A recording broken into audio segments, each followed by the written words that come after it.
Hello students, मैं श्रीमती मीरा गुप्ता, सह आचार्य अर्थशास्त्र, राजकीय महाविद्यालय बूंदी।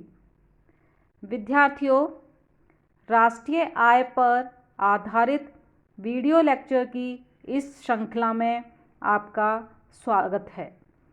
इस वीडियो लेक्चर में हम सकल राष्ट्रीय उत्पाद, सकल राष्ट्रीय आय तथा सकल राष्ट्रीय व्यय में समानता के बारे में अध्ययन करेंगे।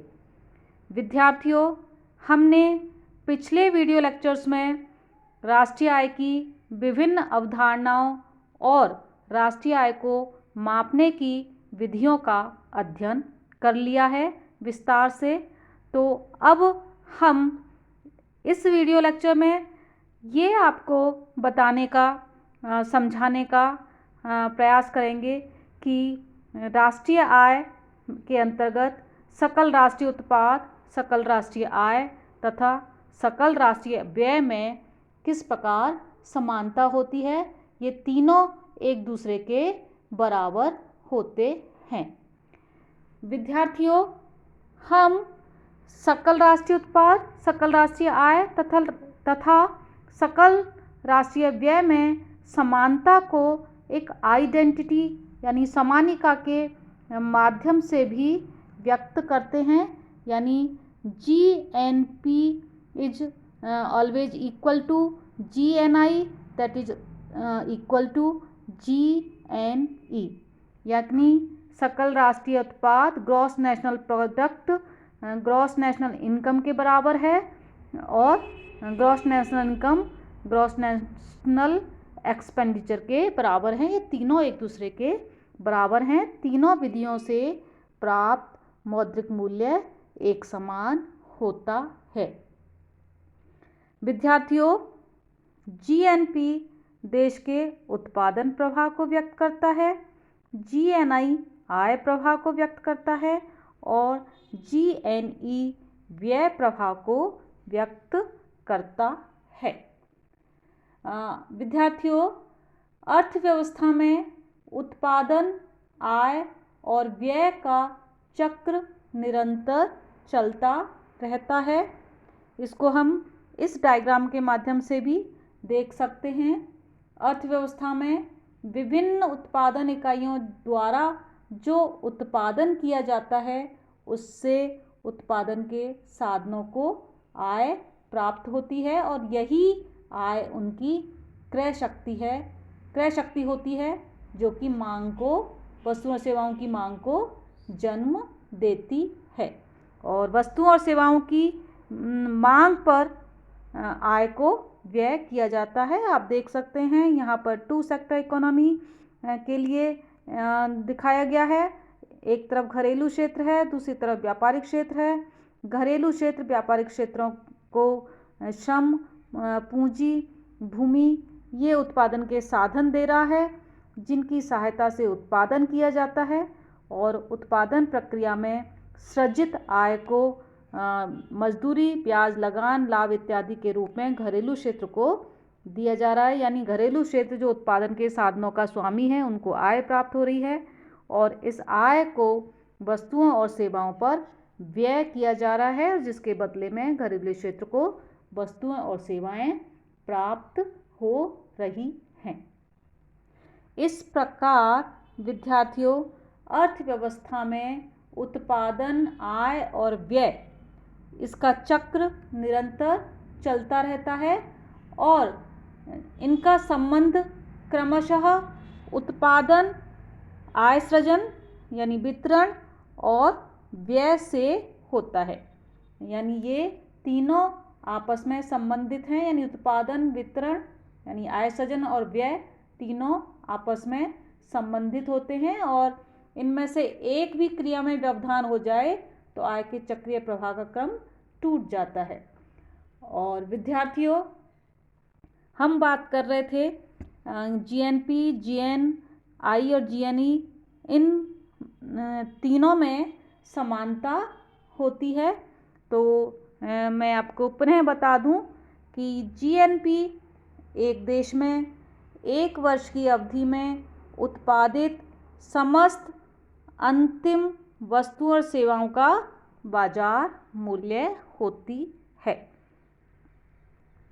या हम इसको दूसरे रूप में इस प्रकार भी व्यक्त कर सकते हैं कि देश के निवासियों के द्वारा देश की घरेलू सीमा के अंदर या बाहर बाजार कीमत पर व्यक्त मूल्यवर्धन वैल्यू एडिशन का योग जीएनपी होता है, जिसमें विदेशों से प्राप्त शुद्ध आय भी शामिल होती है। विद्यार्थियों, जीएनपी चूँकि वस्तु प्रवाह को व्यक्त करती है और प्रतिवर्ष देश में अनेक वस्तुओं और सेवाओं का उत्पादन किया जाता है और इन विभिन्न वस्तुओं और सेवाओं को बाजार मूल्य पर मूल्यांकित किया जाता है। हमें जीएनपी की गणना करते समय मध्यवर्ती तथा अंतिम उत्पादन में भेद करना होगा, नहीं तो आय की दोहरी गणना की आशंका रहती है। इसके लिए हम जीएनपी की गणना में अंतिम वस्तुओं का मूल्य ही शामिल करते हैं, फाइनल गुड्स का मूल्य ही शामिल करते हैं। जैसे ब्रेड है, वह अंतिम वस्तु के रूप में यदि हम उसका उत्पादन में उसका मूल्य शामिल कर रहे हैं तो उसको उत्पन्न करने से संबंधित गेहूं आटे का मूल्य उसमें शामिल नहीं होगा, क्योंकि ये गेहूं और आटा जो उसमें लगा हुआ है ब्रेड में, वह मध्यवर्ती वस्तुएं इंटरमीडिएट्स गुड्स होंगी। तो हमें जीएनपी की गणना में डबल काउंटिंग नहीं करनी चाहिए। इसके अलावा जो परिवार या गृहस्थ के द्वारा जो पारिवारिक प्रेम के वशीभूत जो सेवाएं की जाती हैं, जो उत्पादन कार्य होता है, वह भी उसमें शामिल नहीं होता। जैसे एक गृहिणी द्वारा अपने परिवार के लिए भोजन बनाने का कार्य है, या किचन गार्डन में जो उत्पन्न सब्जियां हैं, या शिक्षक द्वारा अपने बच्चे को पढ़ाना है, या शौक के रूप में चित्रकारी करना है, ये सब सेवाएं या उत्पादन कार्य उसमें राष्ट्रीय आय में यानी जीएनपी में शामिल नहीं होंगे। इसके अलावा पुरानी वस्तुएं और परिसंपत्तियां भी जीएनपी में शामिल नहीं होती, उनका मूल्य भी जीएनपी में शामिल नहीं होता। जैसे पुराने घर है, कार है, मशीनरी का लेन देन इसमें शामिल नहीं होता। कंपनियों के बॉन्ड्स शेयर्स की खरीद बिक्री भी इसमें शामिल नहीं होती, लेकिन शेयर बॉन्ड के क्रय विक्रय के दौरान जो ब्रोकर या दलाल का कमीशन है, वह इसमें शामिल होता है। तो इस प्रकार की कई सावधानियों को हमें जीएनपी की गणना में ध्यान रखना होगा, और जो कार्य चालू आर्थिक क्रिया से नहीं होते, जो उत्पादन चालू आर्थिक क्रिया के कारण नहीं है, वह जीएनपी में शामिल नहीं होगा। लेकिन विद्यार्थियों, एक किसान के द्वारा स्वयं के उपभोग के लिए जो उत्पादन किया जाता है अपने खेत में, उसका मूल्य यहाँ पर शामिल किया जाएगा जीएनपी की गणना में। तो इन कुछ सावधानियों को हम जीएनपी की गणना में ध्यान में रखते हैं। अब बात करते हैं जीएनआई, ग्रॉस नेशनल इनकम। तो जीएनआई जो है वह जीएनपी के उत्पादन से प्राप्त समस्त आमदनियों का योग होती है। विद्यार्थियों, जीएनआई के अंतर्गत हम मजदूरी तथा वेतन, किराया, ब्याज, लाभांश, अवितरित निगम लाभ, मिश्रित आय, प्रत्यक्ष कर, परोक्ष कर, मूल्यह्रास और विदेशों से अर्जित शुद्ध आय को शामिल करते हैं। विद्यार्थियों, यहाँ जो मजदूरी और वेतन है, इसमें नगद रूप में दी गई मजदूरी और जो किस्म के रूप में या वस्तुओं के रूप में दी गई मजदूरी भी शामिल है। यानी उत्पादन में जो कार्यरत कर्मचारी हैं या जो श्रम है उसको दिया गया कंपनसेशन, इसके अंतर्गत क्षतिपूर्ति जो आय है वो इसमें शामिल होता है, जो नगद रूप में भी हो सकता है या वस्तुओं के रूप में भी हो सकता है। विद्यार्थियों, यहाँ मजदूरी में नगद मजदूरी, वेतन, सामाजिक सुरक्षा में नियोजकों के द्वारा किया गया अंशदान, किस्म के रूप में मजदूरी भुगतान जैसे मुफ्त भोजन, आवास, परिवहन की सुविधा जब उत्पादक के द्वारा कर्मचारियों को प्रदान की जाती है तो वो इसमें शामिल होती है।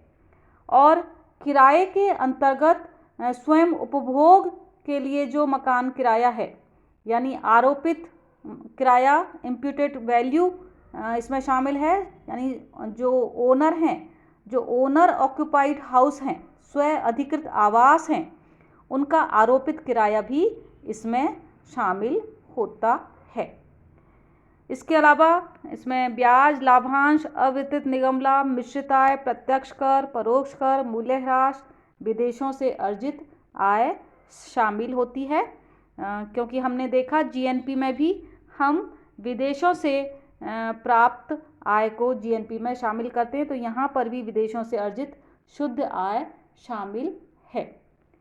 विद्यार्थियों, जो जीएनआई है उसकी गणना में हमें कुछ बातें ध्यान में रखनी चाहिए कि जीएनआई के अंतर्गत हस्तांतरण भुगतान है, ट्रांसफ़र पेमेंट्स को शामिल नहीं किया जाता, क्योंकि हम जानते हैं कि ट्रांसफ़र पेमेंट्स जैसे वृद्धावस्था पेंशन है, बेरोजगारी भत्ता है, ये चालू वर्ष में उत्पादक क्रिया का भुगतान नहीं होता है, इसलिए हम इसको शामिल नहीं करते। इसमें गैर कानूनी आय भी शामिल नहीं की जाती। आकस्मिक लाभ जैसे लॉटरी से प्राप्त धन भी इसमें शामिल नहीं होता। पुरानी वस्तु की बिक्री से प्राप्त आय भी इसमें शामिल नहीं होती है। और विद्यार्थियों, दोहरी गणना से बचने के लिए जैसे एक उदाहरण दूं कि जैसे मकान मालिक की आय 6 लाख प्रतिवर्ष है, जिसमें से मान लीजिए वह नौकर को 50,000 रुपये प्रतिवर्ष दे देता है, तो यहाँ नौकर की आय भी पृथक रूप से नहीं जोड़ी जाएगी। तो इस प्रकार दोहरी गणना से बचने के लिए यहाँ सावधानियाँ रखनी होती हैं। और स्वयं के उपभोग के लिए जो उत्पादन है या स्वयं आवासीय मकानों का जो आरोपित किराया है वह इसमें शामिल किया जाता है। तो इस प्रकार जो जीएनआई है वह सकल राष्ट्रीय आय है, वह आय प्रवाह को, अर्निंग्स फ्लो को व्यक्त करती है और जो कि उत्पादन के साधनों को प्राप्त होती है। यानी इसमें फैक्टर इनकम के दृष्टिकोण से विचार किया जाता है। विद्यार्थियों, जीएनई की यदि हम बात करें तो जीएनई के अंतर्गत एक वर्ष में वस्तुओं और सेवाओं पर किए गए कुल व्यय को हम जोड़ते हैं और इस कुल व्यय के जो कंपोनेंट्स हैं वह है निजी उपभोग व्यय, सरकारी व्यय, निवेश और निर्यात माइनस आयात, यानी शुद्ध निर्यात जिसको हम कहते हैं वो इसमें शामिल होता है।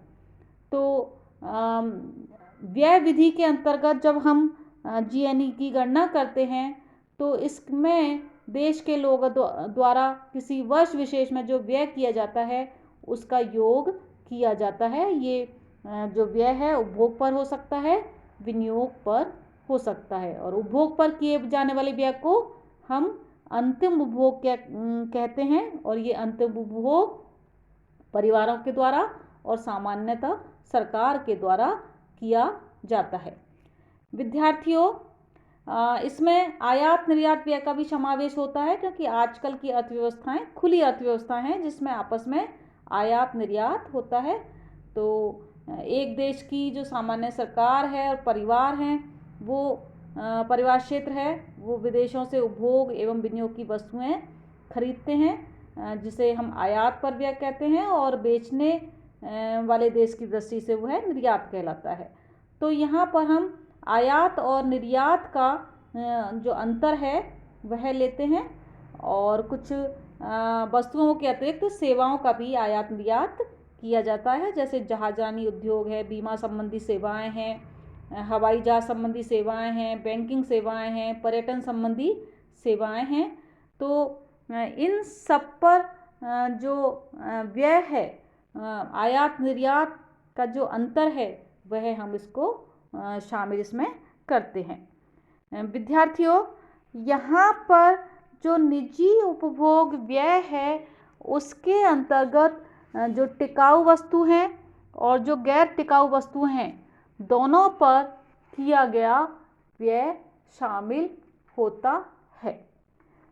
विद्यार्थियों, व्यय विधि के अंतर्गत जो हम GNE की गणना कर रहे हैं उसमें सरकारी व्यय भी शामिल है, और जो सरकार है वह वस्तुओं और सेवाओं पर व्यय करती है। इसके अलावा ऑफिस पर किया गया जो व्यय है वह भी इसमें शामिल होता है। इसके अलावा इसमें विनियोग व्यय शामिल है। विनियोग निजी निवेश हो सकता है या सरकारी निवेश हो सकता है। विद्यार्थियों, जो निवेश है यहाँ पर हम जो देख रहे हैं कि इसमें निजी निवेश और सरकारी निवेश दोनों शामिल हैं, और यह निवेश है वह निर्माण से संबंधित हो सकता है, मशीनों और उपकरणों से संबंधित हो सकता है, या ये माल विनियोग भी हो सकता है, इन्वेंट्री इन्वेस्टमेंट भी हो सकता है। और इसका मतलब है कि अंतिम जो वर्ष के अंत में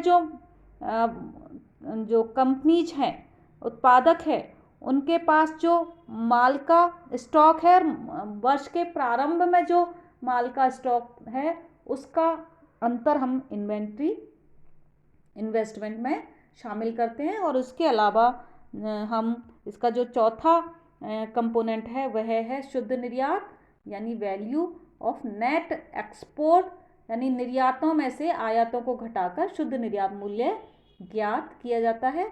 निर्यातों पर विदेशियों द्वारा जो व्यय किया जाता है वह सकल घरेलू उत्पाद का व्यय का भाग होता है। तो इस प्रकार हम GNE की गणना करते हैं, और व्यय विधि से जब GNE की गणना कर रहे हैं तो हमें यहाँ पर भी कुछ सावधानियों को ध्यान में रखना होता है कि जैसा कि मैंने बताया कि जो उपभोग व्यय है वह परिवार का उपभोग व्यय हो सकता है या सार्वजनिक उपभोग व्यय हो सकता है, जैसे सरकार है शिक्षा पर, संग्रहालय पर, जन स्वास्थ्य पर, पुलिस पर, पार्क पर, जो रोड लाइट्स है उस पर, नागरिक और न्यायिक प्रशासन पर, इन सब पर व्यय करती है। तो ये उपभोग व्यय के अंतर्गत आता है। और सरकार निवेश व्यय भी करती है, जैसे सड़क बनवाना है, नहर है, पुल बनवाना है।